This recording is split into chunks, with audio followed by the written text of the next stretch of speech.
Historia także okrutna z powodu tego, że ludzie przyjeżdżając tutaj myśleli, że przyjeżdżają do pracy. Nie byli świadomi tego, co stanie się, że to były ich ostatnie chwile. Najczęściej w domu pakowali się, przygotowali się do wyjazdu. Są tu także obiekty, które o tym świadczą. Obiekty najpotrzebniejszego użytku, prawda? Na przykład talerze, kubki. Tak, jeżeli ludzie, którzy dostali zawiadomienie o tym, że będą ewakuowani, jak to było nazywane, ewakuowani na wschód, mieli szansę, no to wiadomo, że pakowali się i zabierali te przedmioty, które mogły im być potrzebne w dalszym życiu, ponieważ byli przekonani, że jadą do obozów pracy. Natomiast i w takich wypadkach tak, brali ze sobą różnego rodzaju takie utensylia codziennego użytku, jak talerze, łyżki, sztućce, bo nie wiedzieli, co ich czeka, nie wiedzieli, dokąd jadą, nie wiedzieli, w jakich warunkach będą się znajdować, więc brali wszystko, co mogłoby im się przydać. No i mamy w zbiorach kubeczki różnego rodzaju. Najczęściej są to takie stalowe, emaliowane, ale także ten kubeczek jest dosyć ciekawy, ponieważ jest aluminiowy i tutaj z taką dekoracją rzadko spotykaną.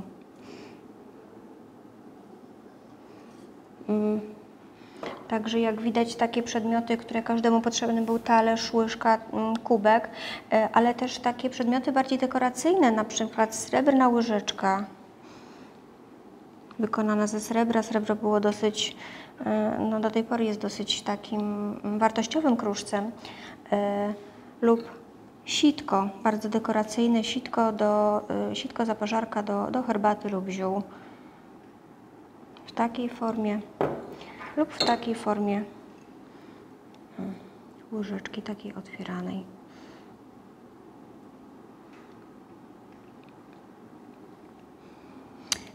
Takim przedmiotem dla nas bardzo ważnym w kolekcji sobiborskiej jest talerz.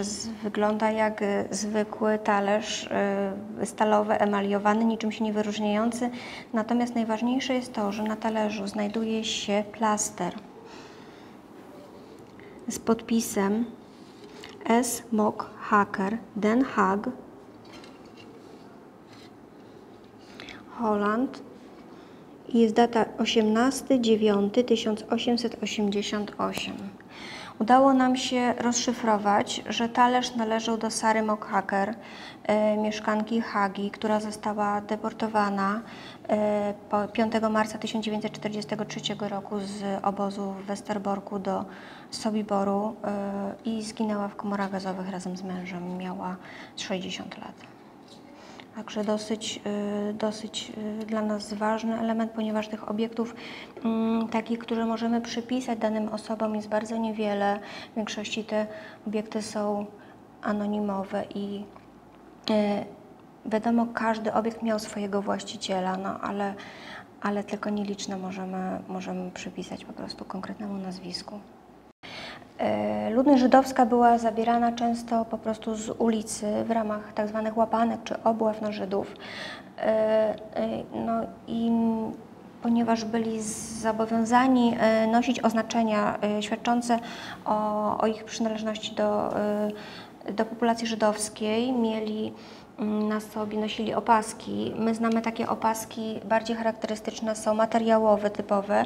Tutaj w zbiorach mamy jedną taką opaskę. Jest to opaska z takiego tworzywa sztucznego, wiadomo, z gwiazdą Dawida, z symbolem litery A w środku.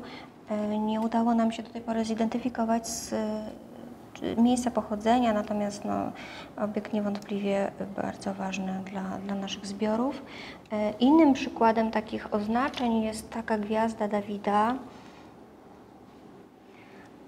wycinana z blachy cynkowej i malowana w takim kolorze szaro-żółtym. To jest rodzaj takiej przypinki po prostu, którą musieli sobie wpinać w klapę tutaj przy piersi w ubranie. Znajdują się tutaj przedmioty, które świadczą także o zawodach wykonywanych przez ludzi, którzy zostali tutaj. Tak, bardzo duża część społeczności żydowskiej na pewno była krawcami, takimi miała swój zawód wyuczony, wykonywany, dlatego że mamy w zbiorach dużo nożyczek wszelkiego rodzaju, i duży, i mały. Tak typowo te są takie dosyć małe, ale są też w zbiorach takie duże, typowo krawieckie, oraz naparstków, więc wiadomo, naparstek był używany tylko w jednym celu, przy okazji szycia. Więc to są naparstki. Ten jest z tworzywa sztucznego, ale są także z mosiądzu, stalowe, różnego rodzaju. Myślę, że to był taki obiekt, który nawet ktoś, kto wykonywał taki zawód, po prostu miał przy sobie codziennie, no bo pewnie gdzieś jeździł do swoich klientów, odbiorców i może musiał mieć ze sobą podstawowe narzędzia, także na pewno tak. No oprócz tego różnego rodzaju scyzoryki. Tutaj są prezentowane takie z nazwami Dr. Edgar, tak jak powiedziałam wcześniej w przypadku tam kremu Nivea, także znane firmy, Sztok, czyli jakiś taki scyzoryk promocyjny.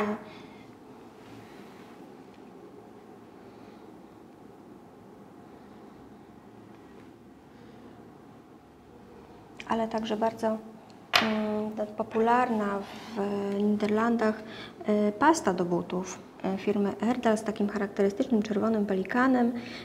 Tutaj ta pasta, to pudełko po paście jest po prostu, wieczko jest nałożone na spód, więc to świadczy o tym, że ktoś tej pasty używał. To było tak jakby taki obiekt zatrzymany w czasie.